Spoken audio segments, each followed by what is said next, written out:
حضرت حذیفہ رضی اللہ تعالیٰ عنہ فرماتے ہیں کہ ایک رات اللہ پاک کے آخری نبی صلی اللہ علیہ وآلہ وسلم مسجد میں نماز ادا فرما رہے تھے۔ میں نے موقع غنیمت جانا اور آپ صلی اللہ علیہ وآلہ وسلم کے پیچھے کھڑے ہو کر اقتداء میں نماز شروع کر دی۔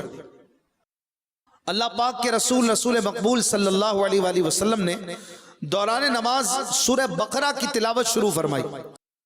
میں دل میں خیال کر رہا تھا کہ حضور کائنات صلی اللہ علیہ وآلہ وسلم 100 آیات پڑھ کر رکوع فرما دیں گے، لیکن آپ صلی اللہ علیہ وآلہ وسلم نے 100 آیات پر رکوع نہ کیا بلکہ آگے پڑھتے گئے۔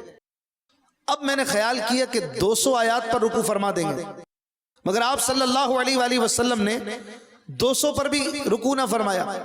اب مجھے خیال ہوا کہ حضور اکرم صلی اللہ علیہ وآلہ وسلم پوری سورہ بقرہ یعنی تقریباً 2.5 پارہ ایک ہی رکعت میں یہ پڑھ کر رکوع فرما دیں گے۔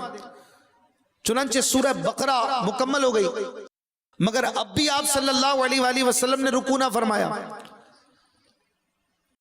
اب سورہ آل عمران شروع ہو گئی۔ میں سوچ رہا تھا کہ سورہ آل عمران مکمل تلاوت کر کے پھر رکوع کر دیں گے۔ نبی کریم صلی اللہ علیہ وآلہ وسلم نے سورہ آل عمران مکمل کرنے کے بعد سورہ نساء شروع فرما دی۔ حضرت حذیفہ رضی اللہ تعالیٰ عنہ فرماتے ہیں میں نے سوچا شاید حضور سورہ نساء مکمل کر کے رکوع فرما دیں گے۔ اب کی بار بھی میرا خیال درست نہ تھا۔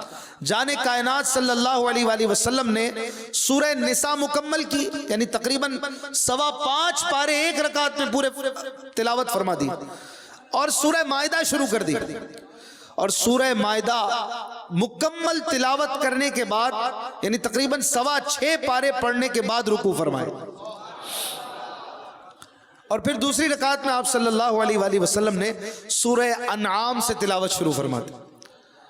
آپ غور کیجئے کہ پیارے نبی صلی اللہ علیہ وآلہ وسلم کی کیا نماز تھی، اور نماز سے محبت کیسی تھی۔